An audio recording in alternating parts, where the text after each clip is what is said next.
I ran to the waves, tried to drown my shame, but mercy had a storm with my name. Swallowed by grace, I can't outrun. Even in the dark, I'm not undone. From the shadows, from the depths, you heard my trembling breath. Welcome, everyone, to this week's Menlo Midweek podcast. And what you just heard was something that Jevon made, actually. This is their first cold open with music on the Menlo Midweek podcast. Jevon, you're with us this past weekend. Remind people who you are, what you do here. Yeah, what up, y'all? I'm Jevon. I serve as executive pastor of ministries and college. But Yes, super sir. dope to be here again. Thanks for having me, Mark. And a music producer. Yeah, man. You know, back in my old days, used to be a music producer. Also used to be a rapper. Used to do some traveling. My claim to fame is I have one major record label placement. So it was really cool one day to walk into Target and then see an album that I produced on right next to another one. But don't get too excited for me. I stopped doing music and stuff because I said, hey, if you can't give away free music, you should probably stop. So that's why I was like, yeah, if no one's downloading this music, I should maybe reconsider. But yeah. You're a talented man.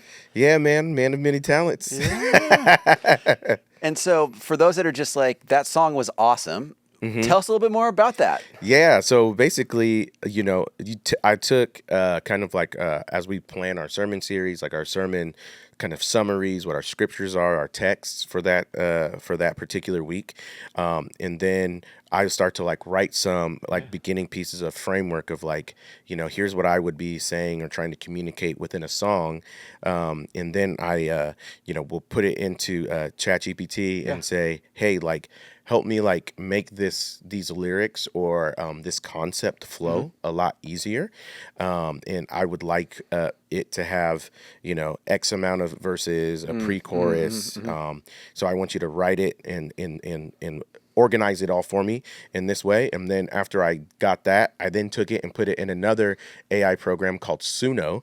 And Suno is pretty dope, but you can essentially, you can either import your own lyrics or you can have them create it. But it's their new LLM, their language model for voice and production is just absolutely killer.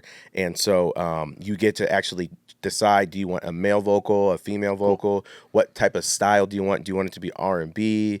That's why right now, if you're probably online, you're probably seeing some of these videos like on TikTok or Instagram, like what would this pop song sound like if it was made in the 50s? Heard a few of So those. they're using that platform. And so, yeah, it's phenomenal. So I made one for every single sermon series that we have. And I just really listened to it a lot and meditated on it a lot. And I'm like, man, if somebody would like write this song or put this song out, I think it would be a killer, dope song. So yeah, there you go. Just for your edification and listening enjoyment. We'll throw the full version at the end of the episode too.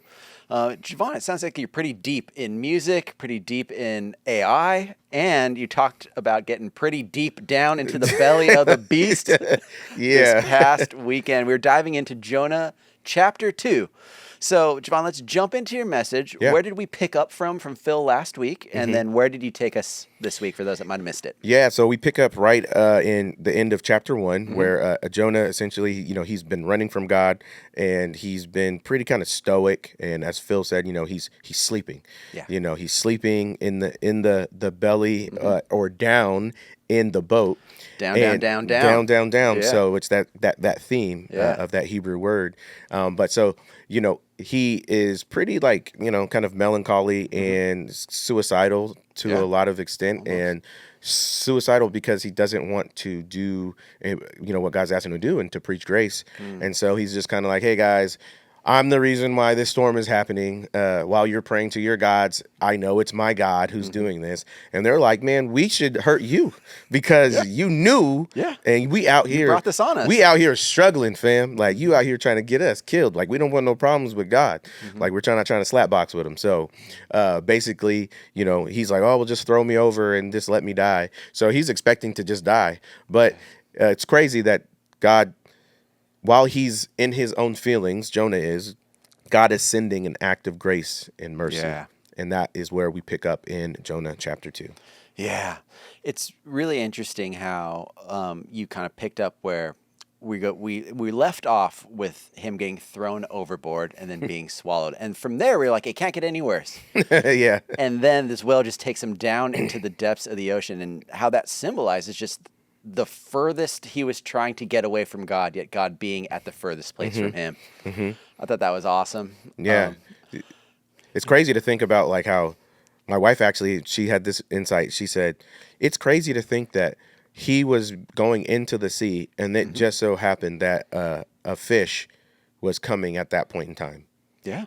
And I was like, yeah, I think that's a good insight to where even in your planning and everything that's happening that you're doing, you have no idea.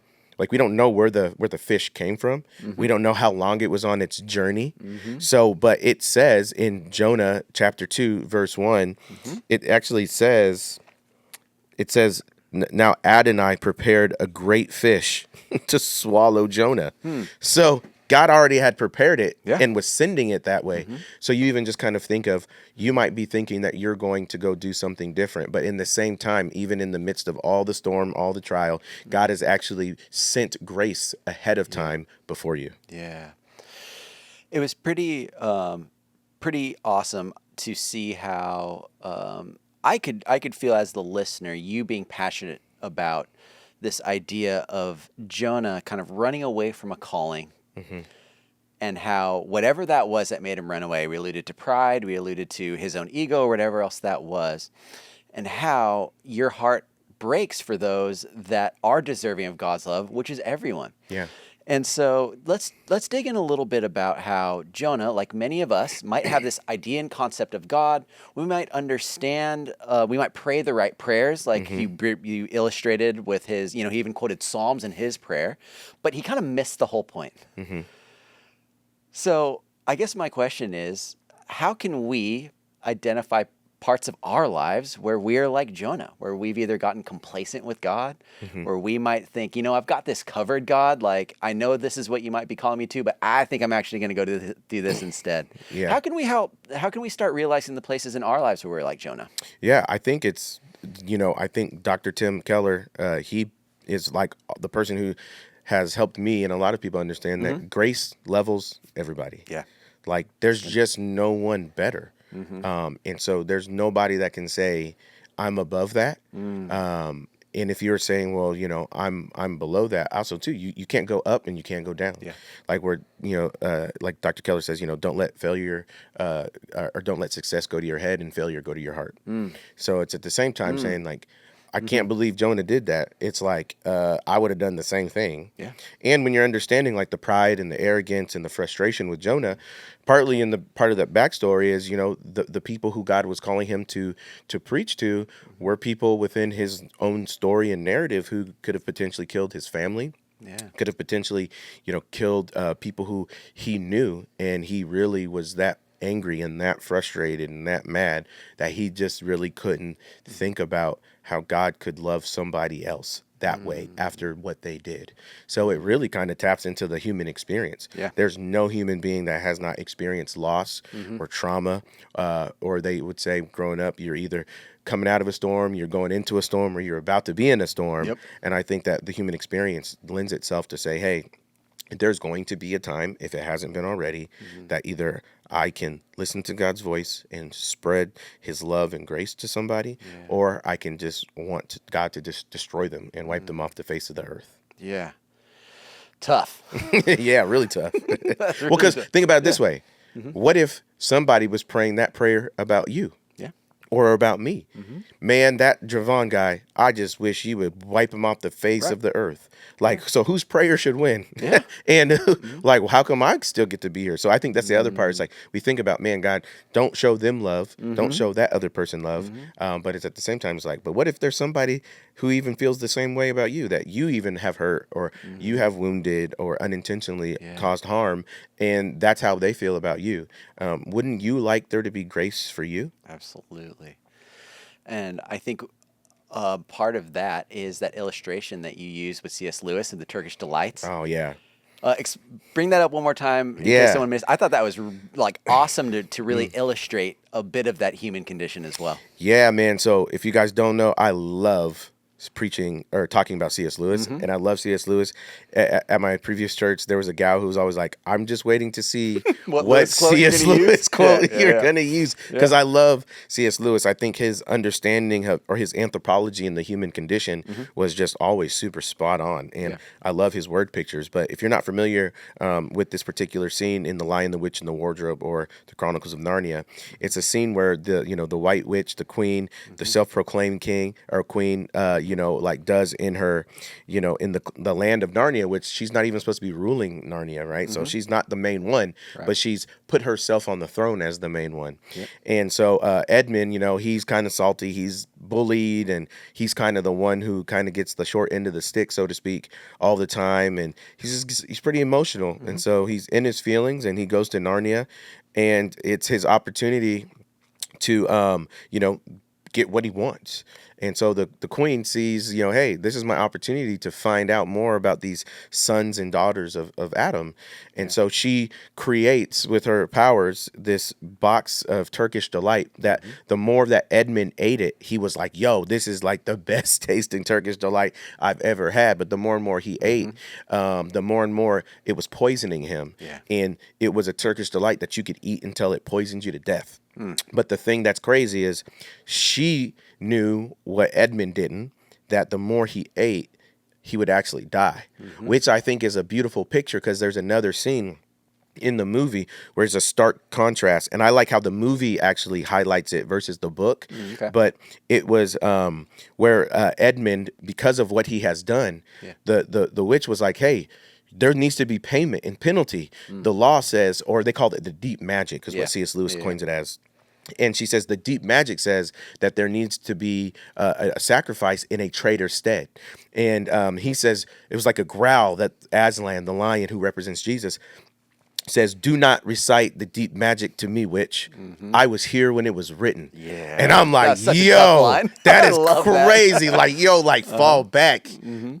Fall back. So I love that. But, you see how Aslan says that, but that Aslan also says in that same vein that the witch, if she could have seen or been existing a little bit beyond time when she was created, she would know that here's what the deep magic says. Yeah. And it's just like that. There are certain things that the enemy knows that he thinks that he knows about these things about us, but we know something different. Yeah. And at the same time, Edmund, if somebody didn't save him from the outside, he would have been harmed. And so the story of Jonah is God saving us from the outside, because he knows of our inability to be able to save ourselves from the inside. Saving ourselves from the inside. Bondi vet. Bondi vet, man. Shout out to Bondi vet. Shout out to Bondi vet. I thought that was... It was cool how you used an illustration that talked about poison and sickness from ingesting something. And then the next illustration that you used was of this show that you watch with your kids about these crazy Australian vets that help save animals. Yeah, it's Awesome. crazy, man. But when when dog or whatever else ingests poison, they give medicine so that the dogs vomit. And as you're talking about this, and then as you're reading through, and then you illustrate how the whale spits up Jonah, I was like, I had like a little mind like brain blast moment where I was like, oh, he's the poison. Yes. The poison is literally getting thrown up. And I was like, my man. It like clicked in that moment, and I was like, oh, that's fantastic. Yes. Yeah. Yes, that was exactly what I was going for. Yeah. So I wanted people to understand it's like even that poison had to go out. And I think one of the things that also, really hit me a lot in studying this text at the same time was that, the fish spit him out. Yeah. He couldn't get out himself. Right. And I think that's a beautiful picture of the good news or the gospel. We can't get out of our own situation. It has to be God that can pull us out of that situation. And the good news of the gospel is that the foreshadowing and the picture of it talking about Jesus being in the belly or being in the center of the earth, who's dead in a tomb, only through his expulsion from the tomb, exonerated as innocent, only in his exoneration, only in the earth spitting him up out of the resurrection, do we find salvation and find life. Not just, again, because Jesus is innocent, but because now salvation is for not just the nation, but the nations, the whole world. And the idea of being spit up instead of spit down, like he did not go down for it. Like that was the start of his redemption, the start of where grace met him, bringing him back up. Yes, yes. Yeah, rock bottom is not the worst place to be. And so somebody needs to hear that today. Like if you are at rock bottom, that means that there's up. Because if you can't go any further down, you can go up. And, I think it's Paul Zoll who says that God is often found at the end of our rope. And, when you're just done, when you're just empty, that's a means of grace that God would allow you to hit rock bottom so that you can see that there's no more to go, that the only way is in him, through him, with him. And I think that's a beautiful, beautiful picture. And because, too, I mean, there's many of us who've done crazy stuff in our life, and we're like, God, can you forgive me for that? Like, can I actually be, loved and be an object of affection and kindness and a person that you would care about because of what I've done? And it's like, yeah, fam, like the rock bottom don't mean that I'm not with you. Like if you think about like even how pearls are made, it's the rock bottom, like it's the pressure, it's over time, it's the sand, it's the beauty that it makes. Same thing like diamonds, like a piece of coal. Yeah, it starts off that way, but man, by the end, bling blang, you look nice. And that's what the grace of God does. And so I think if you're understanding like in rock bottom is where God always is. He's everywhere. So he's in the highs and he's in the lows. So if you're at the rock bottom today, it's going to be okay. The God of all grace, he can pull you up. Yeah. I love that. And there was a point too that I felt I had another moment of like, oh wow, that's when you broke down the word that was used to describe fish and how it changed from masculine to feminine and the implications of that. That's something I hadn't heard about the story before. Yeah. I mean, me too. Yeah. I think one of the beautiful things about studying scripture is, especially when you're preaching and teaching, you are just taking, I heard someone say the same thing. Like you're taking, I think it was Rich Philotis actually, just recently in New York. He said, when I'm studying and I'm receiving, when I'm praying, I'm receiving from God, and I'm just actually turning to and sharing with everyone what I'm receiving. And so in my study, I actually learned about it from Tim Mackey. So Tim Mackey and the Bible Project. If you guys have not checked out Tim Mackey and the Bible Project, you need to. You're sleeping. Don't sleep on him. And he actually has a class through the book of Jonah. And this is one of the things that he highlights, which I was like, oh my gosh. I love how Tim Mackey, he calls them hyperlinks. Tim Mackey is super great dude. Like I remember I was church planting in Seattle, and he was teaching us, I think it was through the book of Esther, and I was going to church plant, and they were introducing me as a church planter, and he's like, Tim Mackey's like, can we just pray for him right now? Wow. Like, I just think that seems right. And his prayer was even just doxological. I'm sure it was. And crazy for me to like experience, where I'm like, man, this dude is super smart. And he's teaching this class and he's praying for me. And then as I've just continued to follow him, like you see in the Bible Project, it's like over 100 pages.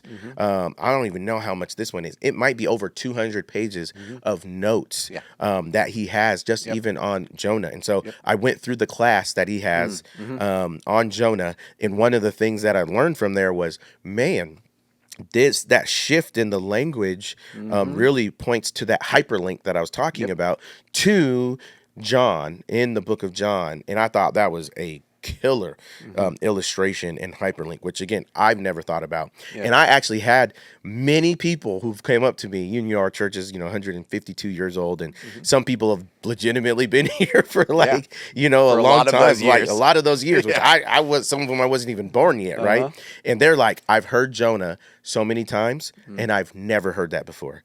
I've never heard that angle. I've never heard that perspective. That's when you're like, man, that's awesome, because the word of God is inexhaustible and it's unchanging, but you can learn so much. You'll never be done mining the truths of God, because his spirit, God, the Holy Spirit, is alive and active, and he can show us things and show us insights and connect things that our intellect of finite intellect never could, which is just beautiful. It is beautiful. Yeah, and that hyperlink. I mean, yes, I'll double click on Tim Mackie for a second. There's videos that the Bible Project puts out. They're awesome. They're book studies, they're concepts, they're things in the Bible. But then there's also kind of what you're alluding to, which is Bible Project Classroom, where it's like a full-on seminary class for free online. Yes, for free, y'all. Free 99. Come on, go get that. Awesome. So if you're ever like, hey, I would like to take this seminary class, but I just don't really want to sign up for it, go to Bible Project Classroom. Yes. It's awesome. Yeah, and Tim, if you're listening, probably not. But if you are, somebody get this to Tim. We would love to have you on the show. Come through and teach us some more stuff, man. Yeah, that'd be so fun. But yeah, that hyperlink, and then taking it to seeing the juxtapositions between why Jonah found himself in the whale and why Jesus was on the cross. And then what that meant, I thought that was just beautifully illustrated, especially in a weekend like this past weekend, which was Invite Sunday, where there was a high potential that a lot of the people that were listening to this message maybe have never heard that preached that way before. Or maybe never heard the gospel at all. So for you to be able to include that in your message, I thought that was great. Yeah, I mean, shout out to my dude Mikey. He came through, and he's actually given me some really good. He works at a local restaurant here. He's given me some really great sermon illustrations, and he came. He brought his family with him, and it was super cool because when I was actually talking to him about like what my sermon was going to be, and I was like, "You ever heard the story?" And he's like, "No, not really. I've never really heard the story." And so you're able to approach the conversation with, some people have heard this before, some people have never heard this before. So how do you bridge those places and spaces for the person who it's their first time hearing it, the person who's been here for 60 years, 70 years, 80 years, it's their 100th time of hearing it. How do you help bridge those two places and spaces to where people can learn? It's an atmosphere of learning, and it's an atmosphere of humility. And so I just think like it was just super cool to be able to like get that opportunity for Invite Sunday. And I really wanted people to understand, like, especially if they might be newer to church or they might not have a faith background. I think a lot of times when I talk to people, they're like, what it means to be a good person is to be a good person and do good things. But that's the goal. That's what the goal of humanity is. But that's not the goal of humanity. The whole goal of humanity is not to be a good person. It's not about your morality and your behavior modification. That there's actually a different standard, which is perfection. And then God, if he's a teacher, he doesn't grade on a curve, which means it's a pass or fail. And the reality is we all fail. So how do you actually hear the story about how do we pass? The passing is not about what I can do, the grade, the test that I can do, but about what Jesus does. So you want to help turn that conversation of Jonah even into a place of this is not how you don't want it to be behavior modification to say this is how you should be a human being. Right. You don't want Jonah to be the hero. You want Jesus to be the hero. And every biblical story points to Jesus as the hero. So how do we not reduce the book of Jonah or the story of Jonah into behavior modification and don't be like him? Right. Or in then another story where it might be a positive character who had a good outcome, be about more like them. So we don't want humanity. We don't want Jonah to be the aim of who not to be like. And we also don't want Paul, for example, to be like the aim of here's who we need to be. We need to be more conformed and transformed into the image of Jesus, the Son. That's the goal. Yep. That's so good, man. That's so good. I got two more questions about your message, but more so just like kind of some jokes or insights that you made that I just want to. You need to explain drug church. Drug church. Yeah. So like, it's a funny joke, but like when I was growing up, like there was a certain time where I really wanted to like be in church, and I actually wanted to be an usher. Like when I was 13. Yeah. If you don't know what an usher is, go Google it and look. Not Usher the singer. Not Usher. But like a usher, it's pretty much people who are like, you think like helping people to their seat. If there's a situation, if someone is needs medical attention, you're like the first responder. If you're, a usher is, I would say if you're looking at the org chart of the church, it's like below a deacon, or a deacon. Lots of times, or ushers were lots of times deacons. Okay. So you're a servant of the church. You're help serve. You're doing anything and everything that you can. So I really wanted to by the time I was 13, but they had a rule: you couldn't be an usher until you were 13. And I was like, man, I just want to serve the Lord. Let me turn 13. But growing up, sometimes I didn't want to go to church. But my mom played the piano, and so I would have to go to church. And so I would say, like, she drugged me to church. So, like, drug as past tense of drag, So, my grandmama, too, is like, hey, it's drug church. I got drugged to church. Like, they just brought you there. Yeah. So that's what that reference is. Yeah. But no illicit substances were used, and that's not what I was talking about. Yeah. So you didn't hear that from me, okay? That's not what I said, so get it right. That wasn't Phil's message. Oh, gosh. Just kidding.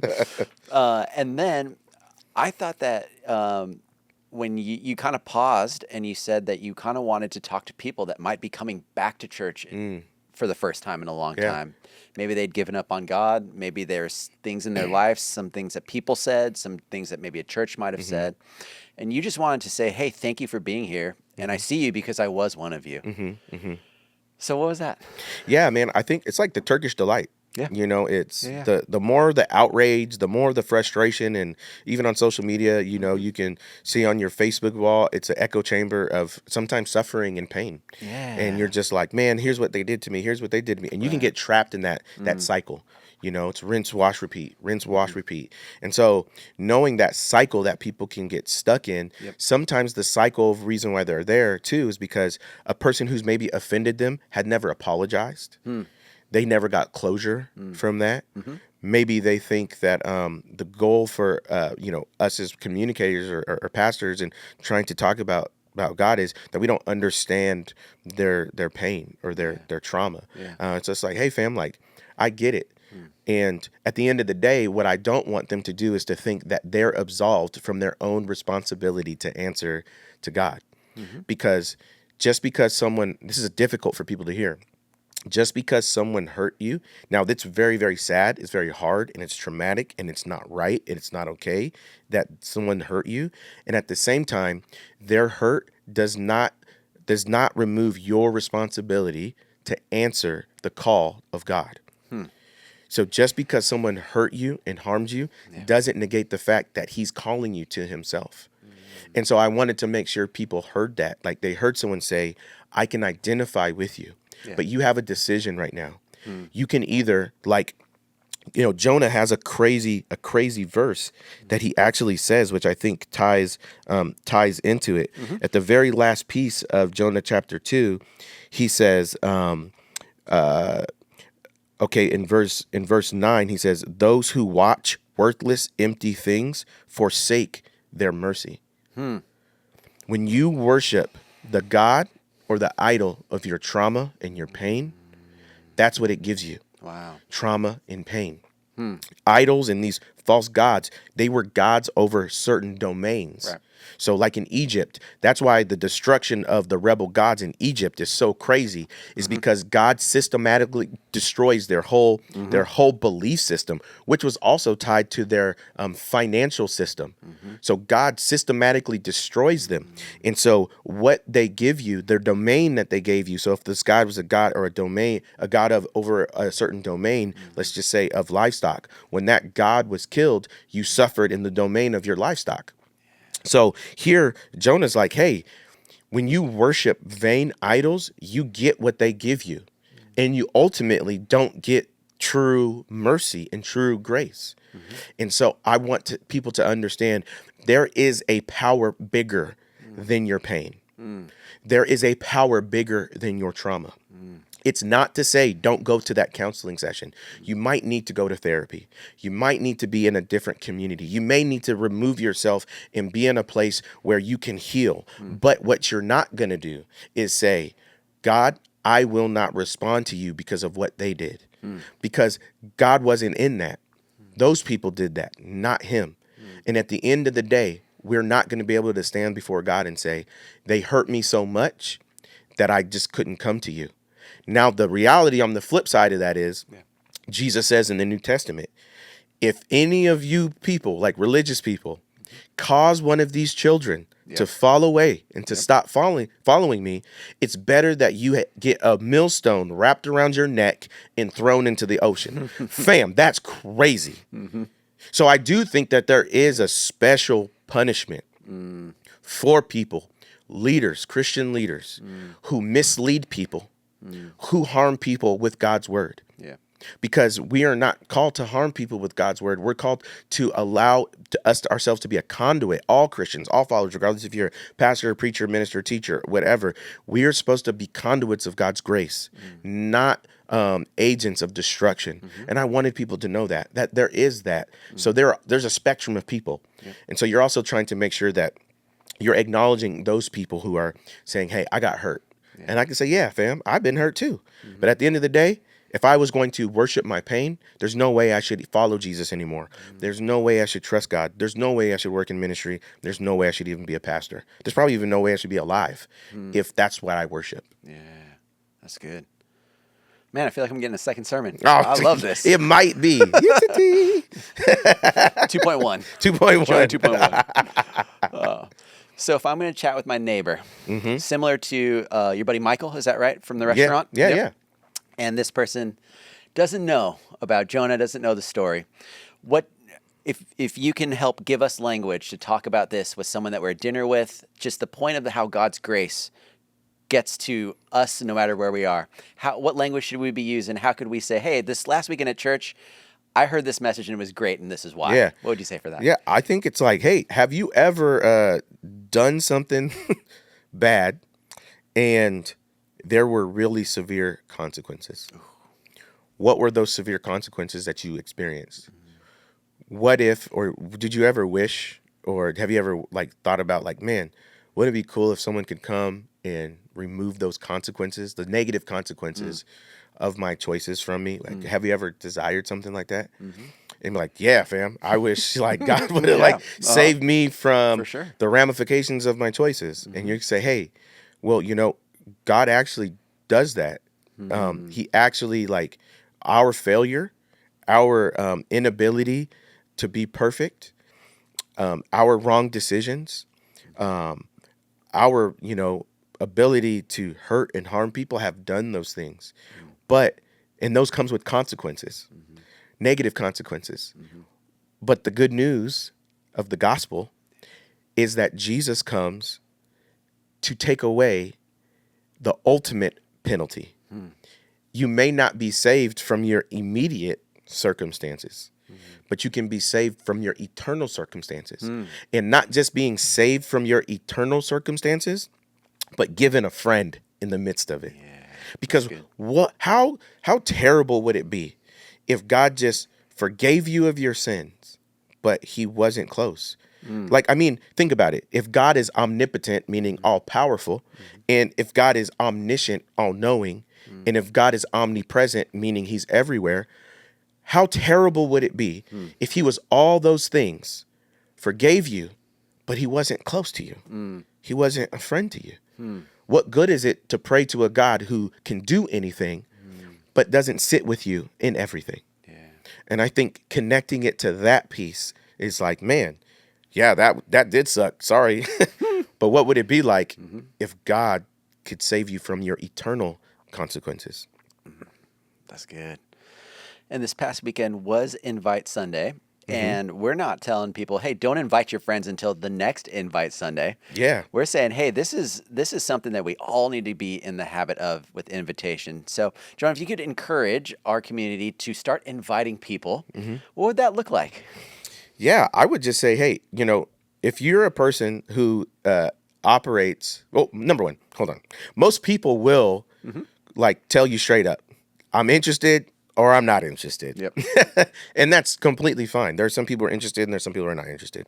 But I think if you're not a weird person, If you're not Step one, don't be weird. Yeah, step one, just don't be weird. Okay. If you're not a weird Christian, like you're already like, I mean, you're on the you're on the upward trend. And if you navigate conversations every day in a way that is level-headed, which is honest, which that's why I said, like, hey, if you're thinking like this book of Jonah in this story about a dude getting swallowed by a fish is crazy. Yeah, it is crazy. Because it is crazy. Yeah, like if you can't acknowledge those things, I don't think you have any credibility. So you're not credible. Or if you're every day, like the way what you profess and the way you demonstrate, if they don't line up, then you're out of sync, and they probably won't want to go with you. They might lie and say they'll show up, and then they don't show up. I mean, again, and they could still do that, the same thing. But I just think you just don't need to be weird. You lead out of your relationship and be honoring and respectful. If a person's like, hey, I'm not interested in that. But you just say, hey, I'd love for you to share in what I'm sharing in. And I think this is a cool thing that I don't think a lot of people frame it this way. A lot of people, like when I go to a movie, I do enjoy going to movies by myself. I do. Okay. I like it. It's one of my weird things. Step one, don't be weird. Yeah. Watching a movie in the dark in a movie theater by yourself. All right. Yeah. Yeah. So, like, when you see a good movie, though, you do what? You got to tell people. You tell people. You're like, yo, this movie was crazy. And you'll even go see it again. If that person is open to doing it. And that's part of friendship. And I think if you're able to enjoy the things in your friend's life, inviting them to enjoy the things in your life is an actual friendship versus it being a one-way street. It actually becomes a two-way street. That's good. I love that. That makes it so personable, so human. Yeah. Like it takes a little bit of that pressure off of like, I'm inviting someone to church. It's like, no, I enjoy this. It's fun for me. Yeah. Come share in this experience that gives me life. Yeah. And I do think that most people are looking for a transcendent experience. They're looking for something. And they're like, how does this work? Like, hey, I have a theory. Yeah. And his name is Jesus. Come hear about him. Yeah. That's great. Jevon, thanks so much, man. It was so absolutely. fun hearing you.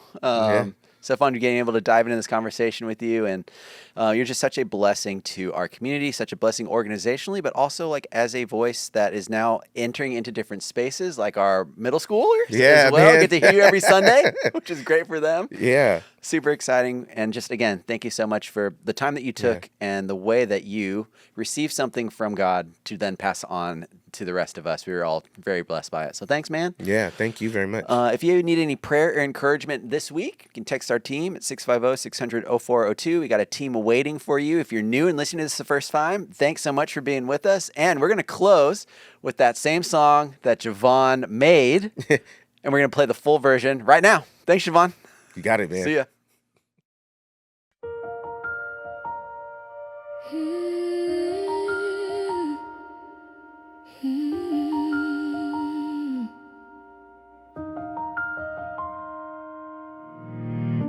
I ran to the waves, tried to drown my shame, but mercy had a storm with my name. Swallowed by grace, I can't outrun.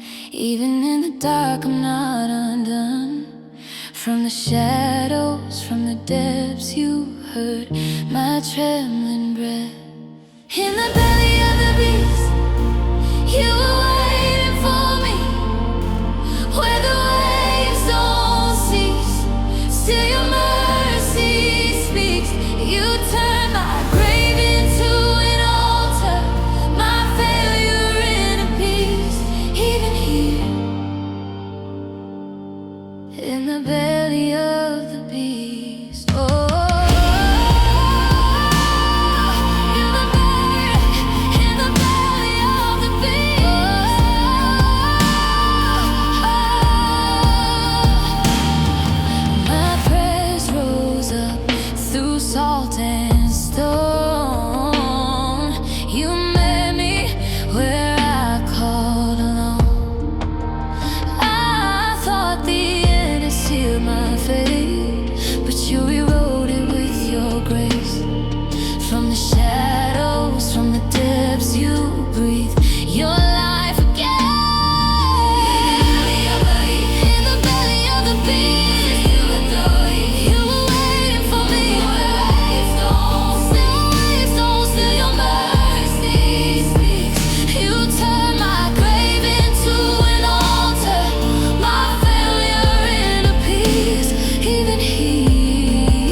You pulled me from the deep. You were